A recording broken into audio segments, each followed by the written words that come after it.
sa may gustong umorder ng piso wifi po namin, punta lang kayo sa Facebook page namin para ma-assist po kayo. E&M Internet Cafe and Services.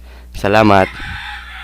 Good morning mga kaps! Ayan, so ngayon lang po tayo upload ng video dahil medyo busy tayo na noong nakailang araw mga kaps. Ayan, so ngayon is doon muna tayo sa home service mga kaps. Ayan, ito yung talaga pag nagpipiso wifi tayo mga kaps. Ayan, so purma natin yan kasi yung main problem talaga or main maintenance natin sa piso wifi mga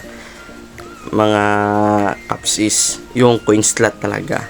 Kung hindi naman coin slot is yung system, dahil alam naman natin, ayan, na-test na, alam naman natin yung system is always under.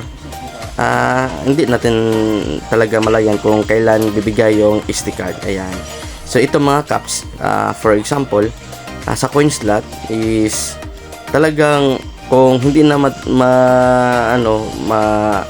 madala or hindi na talaga sa blower lang, so kailangan na natin yan tanggalin at saka linisin yung sensor ng coin slot. Ayan, so tingnan nyo yung sensor is mukhang binabahayan na ng namumuti na, binabahayan na ng abog or dust, kasi yung pira na pumapasok dyan mga caps is napaka dumi. Ayan, plus sa area, kung minsan yung area is nasa tabing daanan or kalsada, is prone talaga yan ng mga alikabok mga caps. Ayan, so kailangan natin i-maintenance natin. Hindi lang natin palaging isipin na earnings is dapat din natin alagaan yung ating unit mga caps, para pagdating ng panahon is lulong last yan ng maging matagal yung masira yung ating piso wifi. Ayan, so for testing na tayo sa pangalawang area na po ito mga caps. Ayan, ganyan po. Ito pala yung unit namin.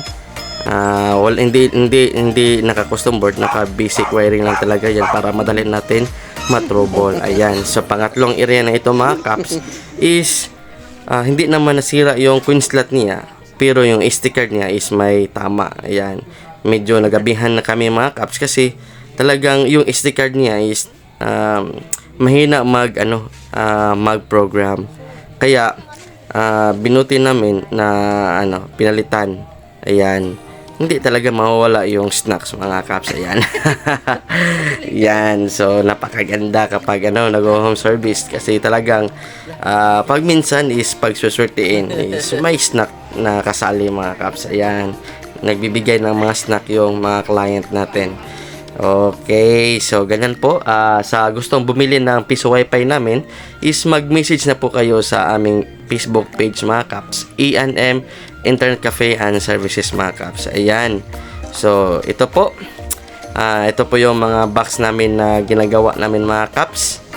Ayan, so kami mismo ang gumagawa ng box namin at kami din mismo ang nag-a-assemble mga caps. Ayan po, so from kung Negros Oriental lang po kayo mga caps is pwede natin yan pag-usapan at pwede natin yan i-free delivery lang and installation, basta malapit lang kayo dito sa amin mga caps. Ayan, so punta tayo sa pang-apat na home service. Ayan, so ready na yung assistant natin mga caps. Ayan, so siya po yung nadadala ng laptop kasi sabi ng client namin is may problema yung piso wifi. Ayan, so tinest namin. Ito pala yung sa window namin isa. Tinest namin bakit hindi kumain, pero pag check namin is napuno na pala mga caps yung lalagyan ng piso wifi. Hindi na nakapasok yung mga coins, kaya iniyugyug ko muna kasi hindi pa schedule for harvest mga caps. Ayan, so ito po yung last nating pupuntahan. Iyan po yung kanyang antenna. At ayan. So napaka ganda. At ito po yung ating kukunin natin yung laptop para matest natin yung system. Ayan. Tinitest na yung system kung bakit ano yung problem. Sa initial input namin is yung signal ng kanyang piso wifi is malakas sa labas. At dito sa pinipistuhan namin is nasa 3 bar or at ilagay natin na 75 to 80% yung signal na nare-receive dito sa loob. Kasi yung forma ng kanilang yero or ano ba yung atop sa bahay is napaka nahihirapan yung signal mag-transmit sa loob kasi medyo mababa at medyo mataas din yung antenna na nilagyan.